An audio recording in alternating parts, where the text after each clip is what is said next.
Namaskaram.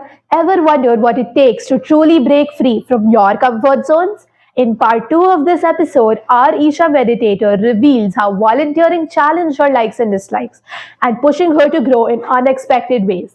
Get ready for inspiring stories that might just change the way you see your own limits.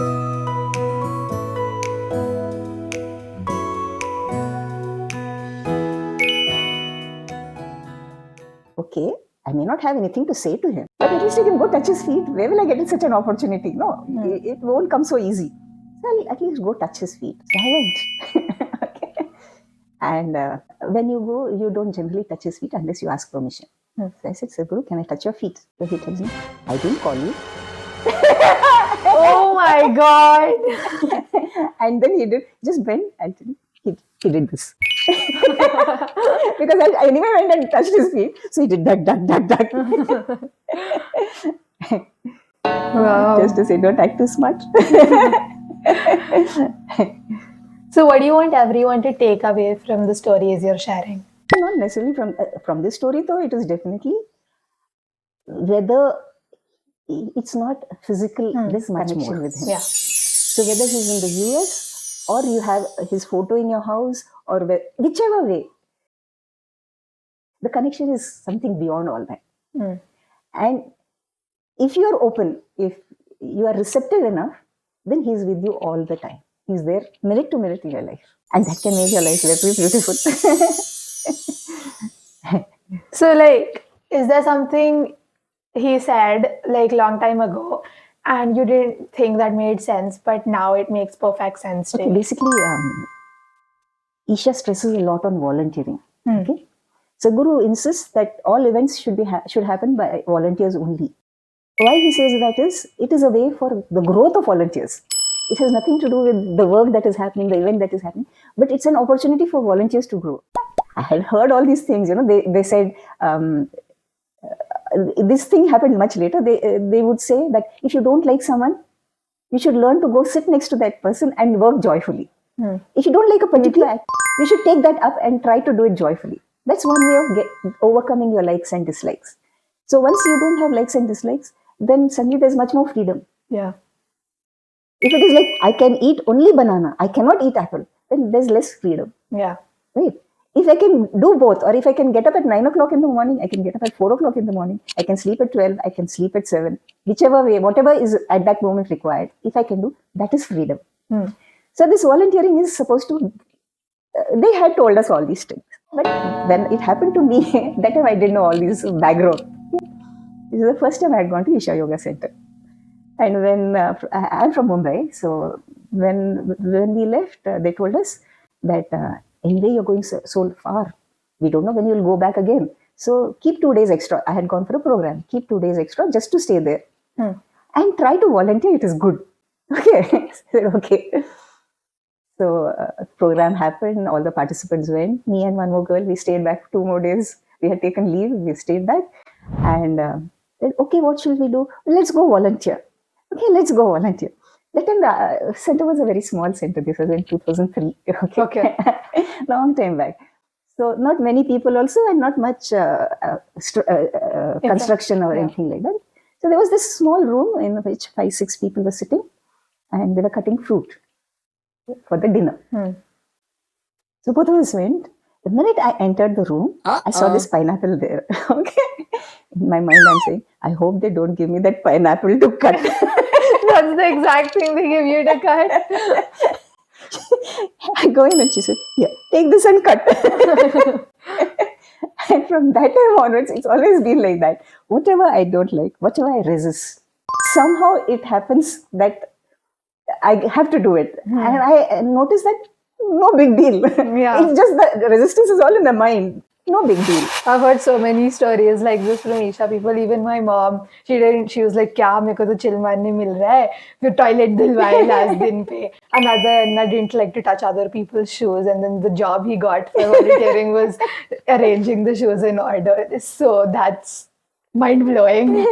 But you know, when I'm like talking to you, you're talking and I'm listening, the only thing that's going through my mind, I didn't call you. That's going through my mind now. That was too much. Like, Wow. So can I just get one last story for this podcast? okay. So, you have heard of Rally for Rivers? Yeah. Okay. What happened was Isha Outreach has education, environment, and rural rejuvenation. Okay? So, in the environment, we had something called Project Green Hands, Yeah. which grew, and in Tamil Nadu only, but it grew in a big way. So, in 2017, Sadhguru did Rally for Rivers to create awareness of the environment. Basically, you have more trees, they'll hold the water, the roots will hold the water, Yeah. so the rivers will flow. Till then, I hadn't even realized that rivers have stopped flowing throughout the year, which is unthinkable because from thousands of years, all the stories we have, okay, they're talking about rivers flowing in those days, and it came right up till now, and now suddenly it's not flowing for 12 months, it's flowing only for 7-8 months. Last 3-4 months, it's drying up. River drying up is something it didn't even strike me till. So he did this Rally for Rivers as an awareness program. So we had this. The rally started on his birthday, okay, and one of the chief guests who had come, he said, "This is the first time I've seen a birthday being celebrated like this." Okay, so from Coimbatore we went Chennai, Hyderabad, Bangalore, Hyderabad, Mumbai, and then they went north. And then last they went and gave Sadhguru gave the policy document to the Prime Minister. Narendra Modi was there, and so he went and they gave some recommendations as to what can be done and what should be done. So, can I tell you one or two of those policies? One of the policies was that, see, when supposing you have a 100 by 100 plot, a site, you cannot construct the whole area. You have to leave some part vacant, open. This is a rule. Yeah. So, like that, on agricultural land, what they recommended was you should have at least a few trees minimum. Supposing you have 5 acres of land, this many minimum trees, this many minimum animals. Why animals? The dung is very good fertilizer. So you must have this. You do not have the right to desertify your farm just because you own that land. Ultimately, it impacts the whole world. Okay. I remember these policies now because they were being talked about, and I was 7 only in 2017, but suddenly that memory is coming back to me that we went for campaigns and big posters. I was showing Rally for Rivers, screaming. Right. So, I was a part of the rally from Coimbatore to Mumbai. Okay. So, this happened in Hyderabad. Hyderabad, and all the way on the way throughout, there are like events after events after events. So, we'll stop, we'll have an event, he'll stand there, he'll talk to people, he'll create awareness and all that, and then we move. And we move, like that it was. Even if you saw 2 people standing with a placard, they will be acknowledged. It was like that. So, the evening before, we had this huge event in a stadium in Hyderabad. And next day, we were leaving, checking out of the hotel. And for some reason, I was late to check out. All the other participants had already come out downstairs to the lobby, and they were outside the lobby. Something I forgot or something, I came down late. So through the glass like this, I can see all the participants are outside. They're talking to Sadhguru. Okay, his car is there. You remember his car? It had those Rally for Rivers, blue, green color and all that. So his car was there, and all these people were standing there and talking to him. There was one girl, it was her birthday. So Sadhguru had put his arm around her like that. And he was talking to everybody. I'm seeing from the glass, and I saw, hey, Sadhguru is giving everybody a hug. I must go and get mine. Okay, it's in my head. Okay, so I rush. I gave my key. I finished checking out, and I come out. By then, all have dispersed. All the participants have gone. But I'm not thinking about them at all. I'm not thinking of anything. I'm just thinking about my hug. I shouldn't miss it. Such an opportunity. So I don't have so much guts that I go stand in front of him, but this time I'm not thinking about him at all. I'm thinking about he has to give me my hug. So I went happily. I went and stood in front of him and looking at him. And I thought he'll put his arm around me like this. So I went. He turned me around and he gave me such a sweet hug. It was such a sweet thing that happened to me.